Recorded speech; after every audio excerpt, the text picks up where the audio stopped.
ত্রিকোণমিতি সম্পর্কে কিচ্ছু জানো না তো? বেশ ঠিক আছে, আগে তোমাদের আমি ত্রিকোণমিতির ভয়টা ভেঙে দিচ্ছি। মাত্র কয়েক মিনিটের মধ্যে তোমাদের ত্রিকোণমিতির সমস্ত ভয় ভেঙে যাবে। তার জন্য তোমাকে ভিডিওটা পুরোটা দেখতে হবে, ঠিক আছে?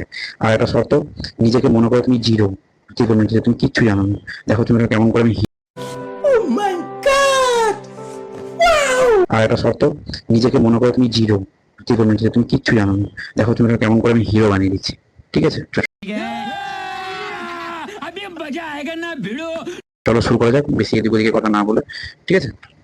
সো আমাদের ত্রিকোণমিতির গল্প শুরু হচ্ছে একটা সমকোণী ত্রিভুজ নিয়ে।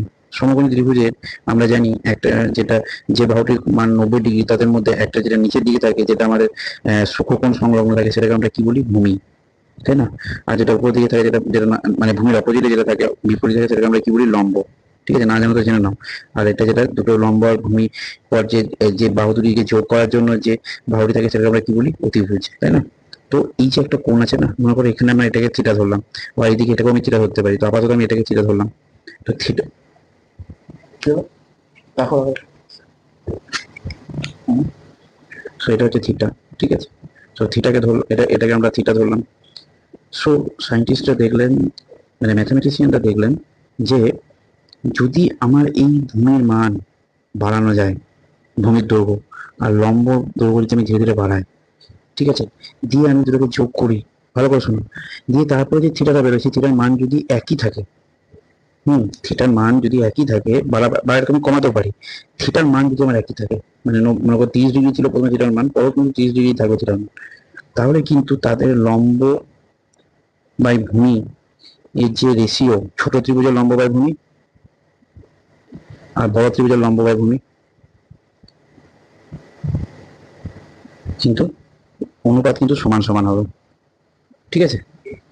শর্ত কি? কোণ আমাদের সমান হতে হবে, মানে থিটা সমান হতে হবে। সো এরকম করে ভূমি বাই অতিভুজের মান, হ্যাঁ, লম্ব বাই অতিভুজের মান সবই দেখি দেখা যাচ্ছে যে সমান সমান হচ্ছে, মানে অনুপাতের মান সমান হচ্ছে কখন? যখন থিটাটা সেম থাকছে। সো এটা দেখি সায়েন্টিস্টরা কি করলেন, কয়েকটি ত্রিকোণমিতিক তোমাদেরকে টার্ম দিলেন। সেই টার্মগুলোকে আমরা বলি, প্রথম টার্ম হচ্ছে লম্ব বাই অতিভুজকে আমরা বলি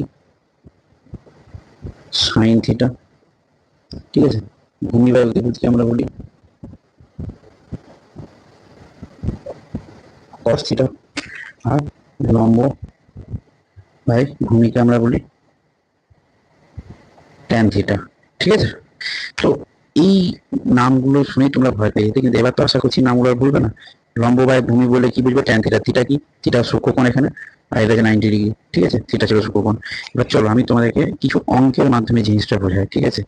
অঙ্ক কিরকম থাকতে পারে, ঠিক আছে? আর একটা কথা বলি, যখন এটা 1/sin থিটা হয়ে যাবে না, মানে অতিভুজ বাই লম্ব যখন হয়ে যাবে, তখন এটা কি হবে?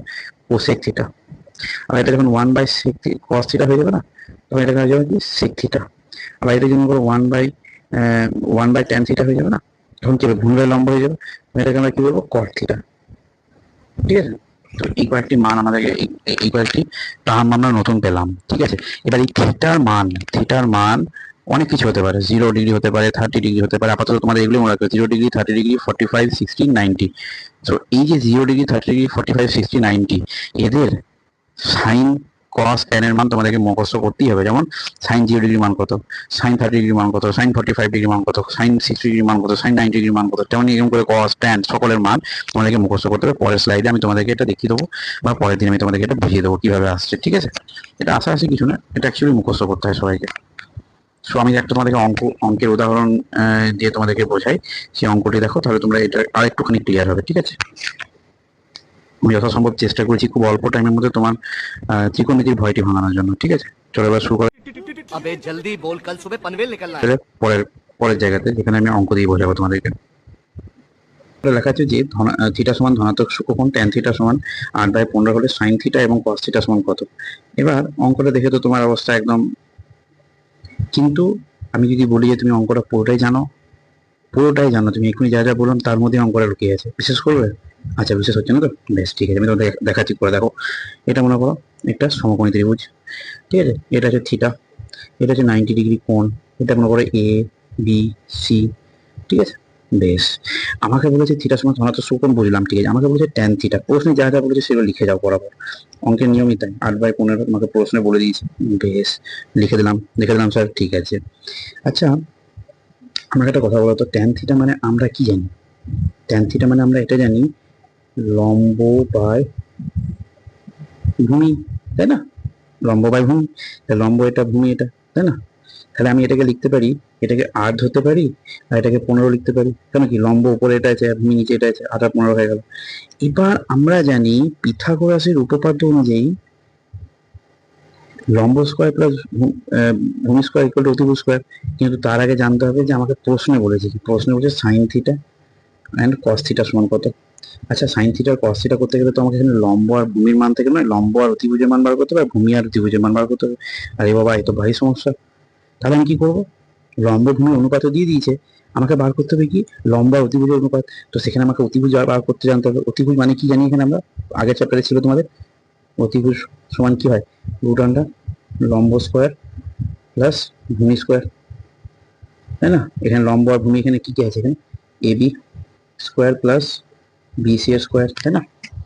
এবি কি হবে এখানে, এবি এখানে 8, 8 স্কোয়ার, বিসি 15, 15 স্কোয়ার, তাহলে 64, 8 আর 64 আর 15, 15 আই থিঙ্ক 225 হবে হয়তো, 5 আর 4 9, 6 2 8, 289, আই থিঙ্ক এটা মনে হয় 17 হবে মনে হচ্ছে, একবার দেখে নিও।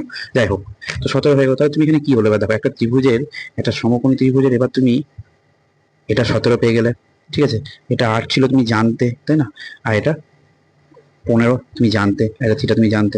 আরে বাবা, এবার সাইন থিটা কস থিটা বার করা তো সোজা হয়ে গেল না। সাইন থিটা মানে কি, 90 ডিগ্রি। সাইন থিটা মানে কি, সাইন থিটা মানে লম্ব বাই, বলো লম্ব বাই অতিভুজ। এখন লম্বকে, লম্ব বাই অতিভুজ, এটাও লিখে দিচ্ছি, লম্ব বাই অতিভুজ। এগুলো পরীক্ষাতে এতটা লেখা হবে, দরকার হবে না, তুমি দেখলেই বুঝতে পেরেছো। লম্ব বাই অতিভুজ, লম্বকে এখানে 8, অতিভুজকে 17, কস থিটা সমান কি হবে এখানে, ভূমি বাই অতিভুজ, ভূমিকে এখানে 15, অতিভুজকে 17।